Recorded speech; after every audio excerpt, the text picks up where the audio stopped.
Hello students, vectors आणि scalars mathematical मेथड्समध्ये आपण vectors आणि स्केलर्स हे टॉपिक शिकत आहे. वेक्टर्स म्हणजे काय, स्केलर्स म्हणजे काय हे आपण पाहिलं.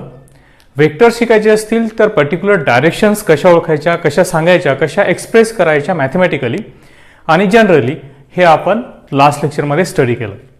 आता आपल्याला पाहायचं आहे आजच्या टॉपिक्समध्ये types of vectors. Okay, so note down the title. Types of vectors. Types of vectors. Okay, so हा पण खूप इझी, म्हणजे हे जे टॉपिक्स मी आता शिकवणार आहेत हे इझी आहेत, काही फारसं टेन्शन घेण्यासारखं याच्यामध्ये नाही आहे, बिलकुलच टेन्शन घेण्यासारखं नाही आहे. जे जे माहीत पडत जाईल ते आत्मसात करायचं आहे, नॉलेज म्हणून ते गेन करायचं आहे आणि मी जिथे ते सांगेल तिथे प्रॅक्टिस करायची आहे बस. ओके, सो टाइप्स ऑफ वेक्टर्समध्ये तुम्हाला जे मुलं JEE करणार आहेत किंवा जे CET करणार आहे, मॅथ्स किंवा इंजिनिअरिंगला जाणार आहे, ज्यांचं मॅथ्स असणार आहे त्या विद्यार्थ्यांना वेक्टर चॅप्टर मॅथ्समध्ये खूप डिटेलमध्ये शिकवल्या जाणार आहे. सो तिथे त्यांना खूप सारं माहिती पडेल आणि मे बी ते विद्यार्थी पुढे चालून फिजिक्समध्ये जेव्हा काम पडेल तर तिथल्या मॅथमॅटिक्सचा यूज फिजिक्समध्ये घेऊ शकतील, तर त्यांच्यामुळे त्यांना आणखीन सोपं जाणार आहे. ओके, पण ज्यांचं मॅथ्स नाही आहे त्यांच्यासाठी मी जेवढ्या मेथड सांगतोय, जेवढे कन्सेप्ट सांगतो तेवढे क्लिअरली स्टडी करून त्यांचा यूज करणं त्यांनी शिकून घ्यायचं आहे. ओके, सो टाइप्स ऑफ वेक्टरमध्ये खूप सारे टाइप्स असतात वेक्टरचे. आपण शॉर्टमधले आणि महत्त्वाचे टाइप्स पाहणार आहोत. त्यातला पहिला जो वेक्टरचा टाइप आहे तो आहे zero vector. Zero vector. Okay, तर झिरो वेक्टर म्हणजे काय? The vector whose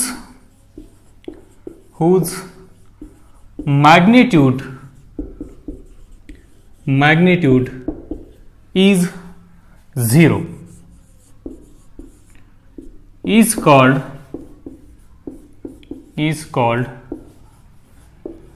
zero vector. Okay, असा वेक्टर की ज्या वेक्टरचं मॅग्निट्यूड 0 आहे त्या वेक्टरला म्हणायचं झिरो वेक्टर. मग सर, ज्या वेक्टरचं मॅग्निट्यूडच 0 आहे तो वेक्टर हाच नाही, मग कशाला तो शिकायचा, असा प्रश्न आपल्या मनामध्ये येतो की यार ज्या वेक्टरचं मॅग्निट्यूड 0 आहे तो वेक्टर नसायलाच पाहिजे. पण झिरोला सुद्धा महत्व आहे, झिरोला सुद्धा इम्पॉर्टंट आहे. ओके, फॉर एक्झाम्पल मी इथे आहे आणि मला आता धावायचं आहे. सो माझी डायरेक्शन फिक्स आहे, मला इकडे धावायचं आहे. माझी व्हेलॉसिटी इकडे आहे, माझ्या व्हेलॉसिटी इकडे डायरेक्शन आहे, पण मी धावतोय का? नाही, मी इथे थांबलेलो आहे. म्हणजे माझी व्हेलॉसिटीचा मॅग्निट्यूड किती आहे? 0, पण माझी व्हेलॉसिटी डायरेक्शन आहे, मी इकडे जाणार आहे कधी ना कधी. ठीक आहे ना. सो ही जी डायरेक्शन आहे ही व्हेलॉसिटी इकडे आहे, पण तिचं मॅग्निट्यूड किती आहे? 0. याचंही आपल्याला समजू शकतं. किंवा एखादा व्यक्ती कॉन्स्टंट व्हेलॉसिटीने धावतोय. कॉन्स्टंट व्हेलॉसिटी असेल तर ॲक्सिलरेशन 0 असतं, म्हणजे त्याच्यामध्ये ॲक्सिलरेशन वेक्टर आहे पण त्या ॲक्सिलरेशन वेक्टरचं मॅग्निट्यूड किती आहे? 0. आणि त्याच्यापेक्षा महत्वाचं काम, जर का दोन व्हेक्टर सारखे आहेत आणि त्यांची जर का वजाबाकी केली तर काहीच नाही उरलं पाहिजे. काहीच नाही उरलं पाहिजे म्हणजे 0 राहिलं पाहिजे. काहीच नाही उरलं पाहिजे म्हणजे 0 राहिलं पाहिजे. तसंच वेक्टरमध्ये काहीच नाही उरलं म्हणजे 0 वेक्टर उरायला पाहिजे. आणि म्हणून मग झिरो वेक्टरचं पुढेही मी बरंचसं डिस्क्रिप्शन तुम्हाला देणार आहे. सो झिरो वेक्टरचं आपल्याला काम आहे, महत्व आहे. आणि झिरो वेक्टरची डेफिनेशन आपण इथे लर्न केली. The vector whose magnitude is 0 is called as zero vector. Zero vector नंतर आपण दुसरी वेक्टरचा टाईप जो पाहणार आहे तो आहे इक्वल वेक्टर. कोणता वेक्टर? इक्वल वेक्टर्स घेऊया आपण. ठीक आहे ना. सो इक्वल वेक्टर्स म्हणजे कोणते vectors? To or more vectors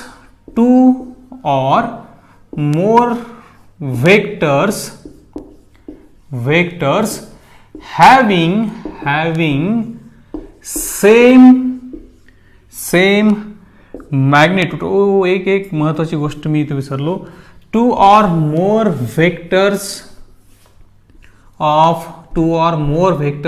of same physical quantity. 2 or more vectors of same physical quantity having same magnitude, same magnitude and direction. Okay, एक एक एक एक शब्द क्लिअर करतो मी, एक एक शब्द क्लिअर करतो, काही काही नाही आहे. ठीक आहे.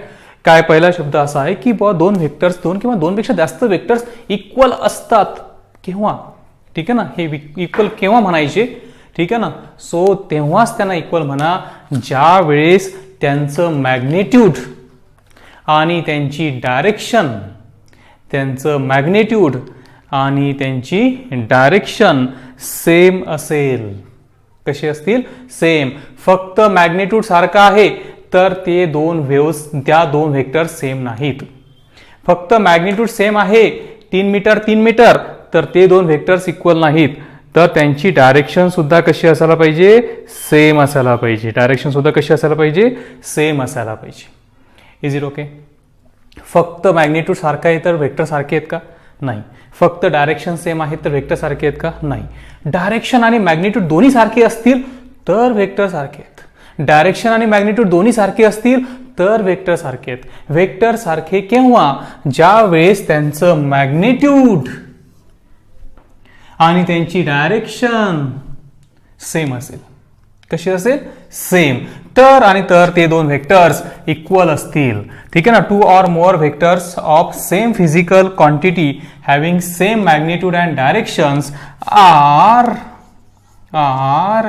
Equal vectors. Okay okay. बघा या ठिकाणी सुद्धा तुम्ही दुर्लक्ष करू शकत नाही. बघा एक मुलगा आहे, तो धावतोय या डायरेक्शन मध्ये with velocity 3 metre per second आणि दुसरा मुलगा आहे, तो धावतोय या डायरेक्शन मध्ये with velocity 3 metre per second. So ही एक व्हेलॉसिटी v1, ही एक व्हेलॉसिटी v2.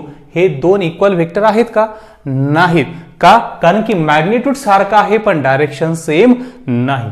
बर, हा मुलगा इकडे धावतोय आता with velocity v1 is equals to 3 metre per second. आता दोघांची डायरेक्शन सेम, दोघांचं मॅग्नेट्यूड सेम आणि मग दोन्ही व्हेलॉसिटी चे व्हेक्टर्स सेम. म्हणजे ते त्या दोन व्हेक्टर्सला काय म्हणू आपण? Equal vector. म्हणजे मॅग्नेट्यूड आणि डायरेक्शन दोन्हीही सेम असतील तर इक्वल व्हेक्टर्स. फक्त डायरेक्शन सेम आहे तर इक्वल व्हेक्टर्स का? नाही. फक्त मॅग्नेट्यूड सारखे तर इक्वल व्हेक्टर का? नाही. मॅग्नेट्यूड आणि डायरेक्शन दोन्ही सेम असतील तर इक्वल व्हेक्टर्स. ओके ओके, ठीक आहे, हे समजलं सर आम्हाला. बर, आता काय झालं की या व्हेलॉसिटी, हा मुलगा लावतोय velocity v 3 metre per second आणि हा मुलगा लावतोय इकडे force 3 Newton. Vector same direction, direction same. इकडे मॅग्निट्यूड इथे 3 इथे 3 सेम. मग हे दोन वेक्टर सेम का? हे दोन वेक्टर सेम का? नाही सर, हा वेक्टर फोर्स आहे, हा वेक्टर व्हेलॉसिटी आहे. एवढी काय स्टुपिड गोष्ट विचारायची है ना, की हे दोन्ही क्वांटिटीज वेगळ्या आहेत. वेक्टर जरी ते सेम डायरेक्शन मध्ये असतील, सेम मॅग्निट्यूडचे असतील, पण त्या क्वांटिटी वेगळ्या आहेत ना. हा फोर्स अप्लाय करतोय, हा धावतोय. सो हे इक्वल वेक्टर्स नाही. इक्वल वेक्टर्स असण्यासाठी फिजिकल क्वांटिटीज, त्या वेक्टरने रिप्रेझेंट केलेल्या फिजिकल क्वांटिटीज पण सेम असायला पाहिजे, त्यांचं मॅग्निट्यूड पण सेम असायला पाहिजे आणि डायरेक्शन सुद्धा सेम असायला पाहिजे. तर त्या वेक्टर्सला आपण काय म्हणतो? इक्वल वेक्टर्स म्हणतो. काय म्हणतो? इक्वल वेक्टर्स म्हणतो. ओके सर, इथपर्यंत आम्हाला समजले दोन वेक्टर्स दोन टाईपचे वेक्टर्स कळाले. बर, दोन टाईपचे वेक्टर्स कळाले. तिसरा कोणता टाईप आहे? तिसरा टाईप आहे थर्ड, निगेटिव्ह वेक्टर. कोणता वेक्टर? Negative vector. बर, निगेटिव्ह वेक्टर म्हणजे काय? ठीक आहे ना. निगेटिव्ह वेक्टर म्हणजे काय? तर निगेटिव्ह वेक्टर्स करूया. दी वेक्टर्स having सेम दिसते ना, सेम पर्यंत हो दिसते. Same direction, sorry same magnitude, having same magnitude. Okay, and opposite direction. Okay, म्हणजे या दोन व्हेक्टरचं मॅग्निट्यूड कसं असतं? सेम असतं, पण डायरेक्शन कसे असतात? अपोजिट असतात. ठीक आहे ना. सो मॅग्निट्यूड रिप्रेझेंट करायचं असेल तर काल मी सांगितलं हा एक वेक्टर आहे वेक्टर ए, ओके, आणि हा एक वेक्टर आहे वेक्टर बी. तर यांचे मॅग्निट्यूड जर का तुम्हाला दाखवायचे असतील तर असे मॉडमध्ये टाकायचे. ठीक आहे ना. या दोघांच्या डायरेक्शन या दोघांची मॅग्निट्यूड कशी आहेत सेम, पण डायरेक्शन कशी आहे एकमेकांना अपोजिट. ठीक आहे ना. So vector A is equals to minus vector B, म्हणजे वेक्टर ए आणि वेक्टर बीचं मॅग्निट्यूड सेम आहे, पण दोघांची डायरेक्शन कशी आहे तर दोघांची डायरेक्शन अपोजिट आहे, इक्वल नाहीये, अपोजिट आहे. अपोजिट म्हणजे अपोजिटच, एक पूर्व तर एक पश्चिम, एक उत्तर तर एक दक्षिण. ठीक आहे ना. म्हणजे अपोजिट आहे म्हणजे मग थोडंसं इकडे असं नाही. अपोजिट म्हणजे अपोजिट, पॉझिटिव्ह एक्स ऍक्सिस तर निगेटिव्ह एक्स ऍक्सिस. ठीक आहे ना. सो अशा पद्धतीने एकमेकांना अपोजिट डायरेक्शन असतील आणि मॅग्निट्यूड सेम असतील तर त्यांना निगेटिव्ह व्हेक्टर्स असं म्हणतात. काय म्हणतात? निगेटिव्ह व्हेक्टर्स असं म्हणतात. Is it clear? येस. चौथा जो वेक्टर आहे तो आहे युनिट वेक्टर. चौथा जो वेक्टर आहे तो आहे युनिट वेक्टर. हे तुम्ही लिहून घ्याल. ठीक आहे. Unit vector.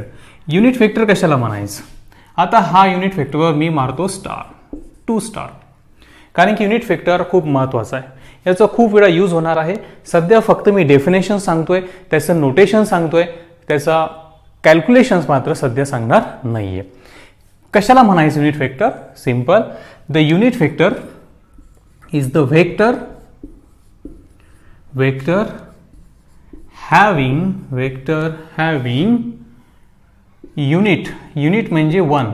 ठीक आहे ना. हॅव्हिंग युनिट म्हणजे 1 युनिट मॅग्निट्यूड, म्हणजे त्याचं मॅग्निट्यूड किती असतं? 1 असतं. ठीक आहे ना. त्याला म्हणतात युनिट वेक्टर. त्याचं मॅग्निट्यूडची व्हॅल्यू किती असली पाहिजे? 1. Velocity 1 metre per second, magnitude किती? 1, तर ते झालं unit vector of velocity. Force 1 Newton, तर ते झालं युनिट वेक्टर ऑफ फोर्स. ठीक आहे ना. त्याचं मॅग्निट्यूड किती पाहिजे? 1. ठीक आहे ना. आणि second, it is represented by. तर असा एखादा व्हेक्टर असेल व्हेक्टर ए. ठीक आहे ना. तर या व्हेक्टर एचं हे झालं मॅग्निट्यूड. ठीक आहे ना. आता हे मॅग्निट्यूड काढलं मी हे, तर हा झाला तो व्हेक्टर. आणि या व्हेक्टरचं युनिट वेक्टर म्हणजे कसा डिनोट करायचा तर याच्यावर लावायची कॅप. ठीक आहे ना. ए कॅप असं याला वाचायचं. याच्यावर काय लावली? कॅप कशी काढली पाहून घ्या. ठीक आहे. सो ए कॅप अशा पद्धतीने दाखवता. It is represented by A cap, unit vector of A cap असं दाखवायचं. ठीक आहे ना. ए कॅप वाचायचं. त्याला काय वाचायचं? A cap. पण तो कसा कॅल्क्युलेट करायचा, तो कसा असतो, काय असतो, याच्याबद्दल आपल्याला डिटेल स्टडी करायचा आहे रिझॉल्युशन ऑफ वेक्टर नंतर. ठीक आहे. सो सध्या तर हेच आहे. आणि इथे आणखी एक पॉईंट मी फक्त लिहून देतो, त्याच्याबद्दल माहिती देत नाही, फक्त लिहून देतो. It is given by A cap is equals to vector A. असं करूया आपण, ते पुढे डिटेलमध्येच पाहूया. ठीक आहे ना. विदाऊट म्हणजे तुम्हाला 2 उद्या तर शिकायचं उद्या किंवा परवा. ठीक आहे ना. सो त्याच्यामुळे काही वेळ. सो ह्या 4 टाईपचे व्हेक्टर्स आपले झालेत. ओके. सो आपण पुढचे पाहूया. मी बोर्ड क्लीन करतो तोपर्यंत.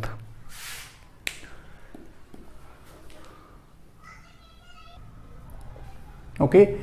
नाउ नेक्स्ट वेक्टर आहे नंबर 5 ला कोलिनियर वेक्टर. कोलिनियर व्हेक्टर्स म्हणजे ती vectors along the same line, म्हणजे हे एकमेकांना पॅरलल असतात.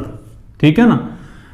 पण मे बी ते अपोजिट डायरेक्शनमध्ये सुद्धा असू शकतात. म्हणजे हा एक वेक्टर इकडे असेल आणि हा एक वेक्टर इकडे असेल तर हे झाले कोलिनियर वेक्टर. पण हा एक वेक्टर तर हा सुद्धा याला काय झाला? कोलिनियर.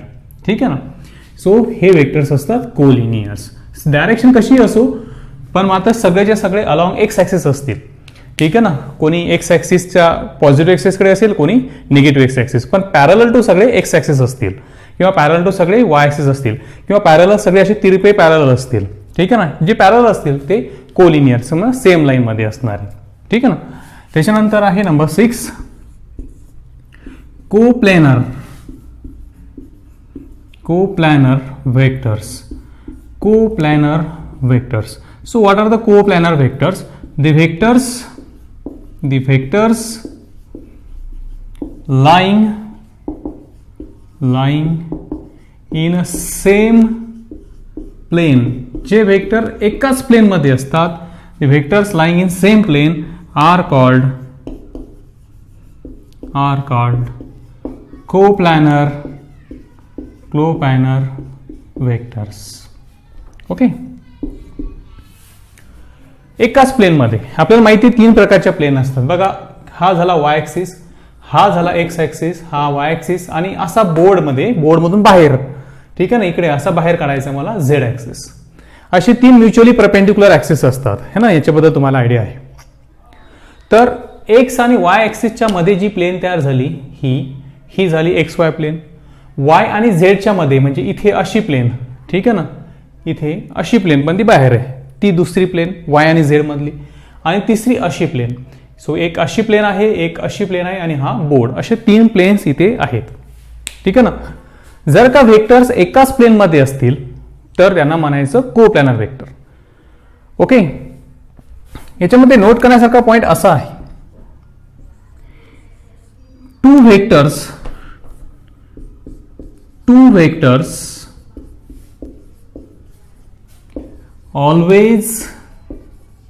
Always coplanar. दोन व्हेक्टर्स असतील तर ते 100% कोप्लॅनर असतात. दोन व्हेक्टर काही झालं तरी ते कोप्लॅनर्स असतील. बघा, एक व्हेक्टर काढला मी इथे आणि दुसरा व्हेक्टर इथे काढला, तर हा वाय झेड प्लेन झाला. ओके, आता एक व्हेक्टर काढला मी बोर्डवर, ठीक आहे ना, आणि दुसरा व्हेक्टर काढला मी इथे बाहेर, बोर्डच्या बाहेर, कळते. एक बोर्डवर काढला म्हणजे एक्स वाय प्लेन मध्ये काढला, आणि एक इथे काढला बाहेर. मग आता तुम्ही म्हणसाल की सर हे तर एका प्लेन मध्ये नाहीये, पण विचार करा की असे 2 बोर्डसाठी मी अशी एक प्लेन बनवू शकतो ना, अशी तिरपी, ठीक आहे ना. सो या प्लेन मध्ये ते एकत्र आले, या प्लेन मध्ये, या हाताची अशी तिरपी ठेवली हाताच्या प्लेन मध्ये. तुम्ही एक प्लेन असा ठेवला आणि एक असा ठेवला, असा, तर ही एक प्लेन मध्ये आले. ते एक असा ठेवला तर ह्या प्लेन मध्ये, असा ठेवला या प्लेन मध्ये. सो 2 व्हेक्टर्सला काही करा, 2 व्हेक्टर जर का असतील तर ते कुठल्या ना कुठल्या एका प्लेन मध्ये तुम्हाला बनवता येतील, काढता येतील. बोर्डला समजा ज्याच्यावर तुम्ही ते 2 व्हेक्टर्स काढतायत तो बोर्डच तुम्ही फिरवू शकता. सो 2 व्हेक्टर्स कुठलेही 2 व्हेक्टर्स हे ऑलवेज कुठल्या ना कुठल्या एका प्लेन मध्ये असतील. सो 2 व्हेक्टर हे नेहमी कोप्लॅनर असतात. त्याच्यातून कुठली ना कुठली एक प्लेन तुम्हाला पास करता येते, म्हणजे अशी एक प्लेन तुम्हाला घेता येते की ज्याच्यामध्ये पहिला पण व्हेक्टर आहे आणि दुसरा पण व्हेक्टर त्याच्यामध्येच आहे, अशी प्लेन तुम्हाला घेता येते. सो त्याच्यामुळे कोप्लॅनर व्हेक्टर्स असतात कुठलेही 2 व्हेक्टर्स, ठीक आहे ना. 3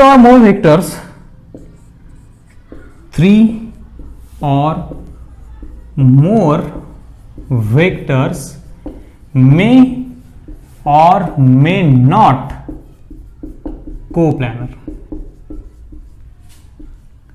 2 किंवा 2 पेक्षा जास्त व्हेक्टर्स हे कोप्लॅनर असू शकतात किंवा नसू शकतात. जसे की हे 2 प्लेन मध्ये, हे जर का 2 मी एका प्लेन मधून घेतले, तिसरा जर का वेक्टर मी असा ठेवला असेल तर तो या प्लेन मध्ये येणार नाही. असा जर ठेवला तर येऊ शकतो, यांना पॅरलल ठेवला तर येऊ शकतो, पण असा ठेवला तर कुठल्या तरी 2 मधून जाणारी, कुठल्या तरी 2 व्हेक्टर्स मधून जाणारी मला प्लेन बनवता येईल, पण तिसऱ्या व्हेक्टरसाठी अशी प्लेन मला बनवता येणार नाही. सो त्याच्यामुळे 2 किंवा त्याच्यापेक्षा जास्त असणारे vector may or may not be coplanar, पण 2 व्हेक्टर असतील तर ते डेफिनेटली कोप्लॅनर. ठीक, ओके. सो कोप्लॅनर व्हेक्टर झालं. आता आपण पुढचा व्हेक्टर पाहूया. 6 7 0 झाला का? 0 झाला. त्याच्यानंतर इक्वल झाले, निगेटिव्ह झाला. चौथा कोणता झाला आपला? Collinear, coplanar, 0 vector, equal vectors, negative vectors. त्याच्यानंतर पोझिशन व्हेक्टर घेऊया. Position vector. the vector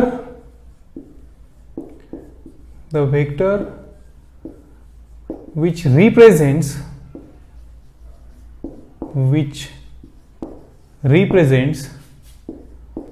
the position is called position vector. Okay, so हाही आपण बऱ्याच वेळा यूज करणार आहोत. असा वेक्टर की जो वेक्टर पोझिशन रिप्रेझेंट करतो, एखाद्या ऑब्जेक्टची असेल, एखाद्या पॉइंटची असेल, तर त्याला आपण म्हणतो पोझिशन वेक्टर. काय म्हणतो त्याला आपण? Position vector. ओके, सो पहिल्या 4 झाल्या होत्या आपल्या: zero vector, equal vector, negative vector, unit vector. नंतर ह्या 3 collinear vector, coplanar vector, position vector. ह्या शब्दांवरूनच लक्षात येण्यासारखे आहेत. ठीक आहे ना. आता आपण पुढच्या 3 पाहूया, आणखी 2 एक. ठीक आहे, मी बोर्ड क्लीन करतो. ओके ओके, नाऊ ह्या 3 डेफिनेशन्स पुढच्या मी लिहून ठेवले. तर सिंपल आहेत, तुम्हाला फक्त नोट करून घ्यायचे आहेत. 3 डेफिनेशन्स क्लिअरली नोट करून घ्या. ठीक आहे ना. शिकवतोय मी ते आता, लक्षात द्या. पहिली, रिझल्टंट वेक्टर. ओके, काय आहे बघा resultant vector. Okay, so resultant vector काय, तर इमॅजिन करा की एक असा बॉक्स आहे. The resultant of 2 or more vectors. तर या बॉक्सवर 2 किंवा 2 पेक्षा जास्त फोर्स अप्लाय करणं चालू आहे. एक पप्पानं फोर्स अप्लाय केला, एक बच्चानं फोर्स अप्लाय केला. ठीक आहे ना. सो दोघांना फोर्स अप्लाय केला, म्हणजे या ठिकाणी 2 or more वेक्टर्स आहेत. यांचा रिझल्टंट, या दोघांचा, the resultant of 2 or more vector is that single vector. म्हणजे यांचा रिझल्ट काय होईल? यांचा रिझल्ट म्हणजे हा बॉक्स समोर जाईल. म्हणजे याने 5 न्यूटन फोर्स अप्लाय केला, याने 3 न्यूटन फोर्स अप्लाय केला, तर हा बॉक्स 1 न्यूटनने समोर जातोय. कळतंय? म्हणजे हा याला म्हणायचे आपला रिझल्टंट वेक्टर. मग रिझल्टंट वेक्टर काय? The resultant of 2 or more vectors, 2 किंवा त्याच्यापेक्षा जास्त वेक्टरचा resultant is that a single vector.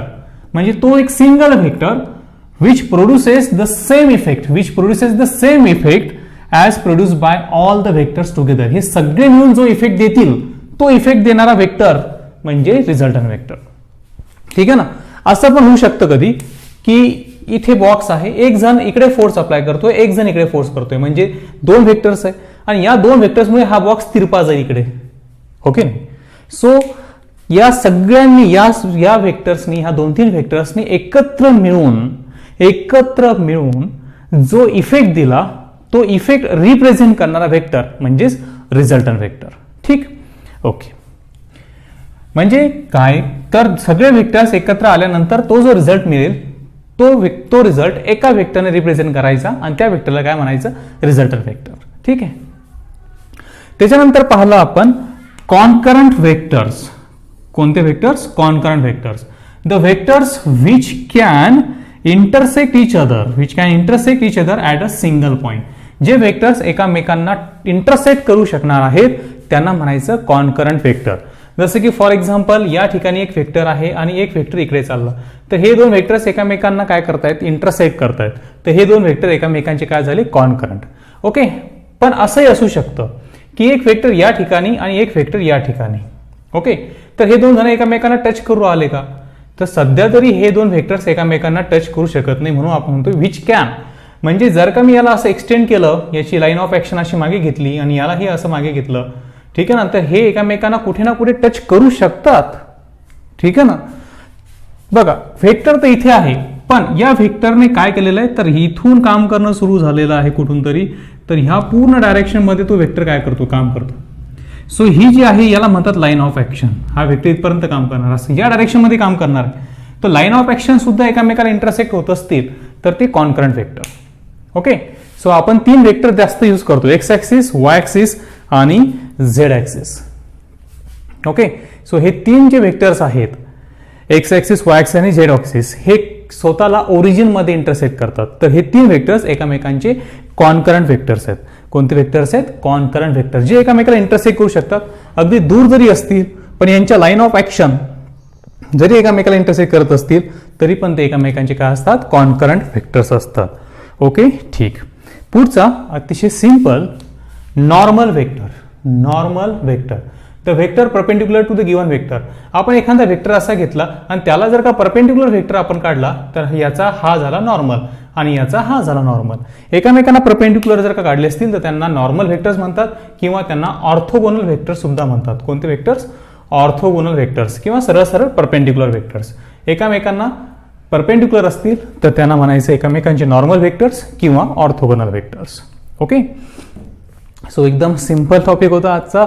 Definitions होत्या. सर आम्ही पाठ करू का? इच्छा असेल तर पाठ करा, पण मी तुम्हाला डेफिनेशन नाही विचारणार कधीच. मी तुम्हाला फक्त मिनिंग विचारील की झिरो व्हेक्टर कशाला म्हणायचं. तुम्ही पटकन सांगता आलं पाहिजे की ज्याचं मॅग्निट्यूड झिरो असतं त्यांना झिरो व्हेक्टर्स म्हणतात.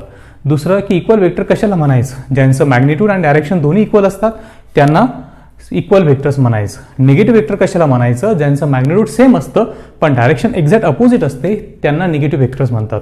युनिट व्हेक्टर कशाला म्हणायचं, तर ज्यांचं मॅग्निट्यूड 1 असतं त्यांना युनिट व्हेक्टर्स म्हणतात.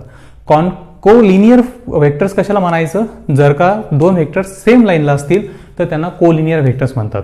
को प्लेनर व्हेक्टर्स कशाला म्हणायचं, जर का दोन व्हेक्टर्स सेम प्लेनमध्ये असतील तर त्यांना को प्लेनर व्हेक्टर्स म्हणायचं. त्याच्यानंतर आपण पाहिलं की रिझल्टंट व्हेक्टर का कोलिनियरच्या नंतर आय थिंक को प्लॅनर नंतर, ठीक आहे मला आठवत नाही. पहिला पाहिला आपण झिरो, दुसरा इक्वल, तिसरा निगेटिव्ह, चौथा युनिट, पाचवा को प्लॅनर कोलिनियर, सहावा को प्लॅनर, सातवा कोणता पाहिला का आपण, ठीक आहे सातवा एक आय डोंट नो. आठवा रिझल्टंट व्हेक्टर आणि 9 नंबरचा को करंट व्हेक्टर आणि 10 नंबरला एक्झॅक्टली नॉर्मल व्हेक्टर.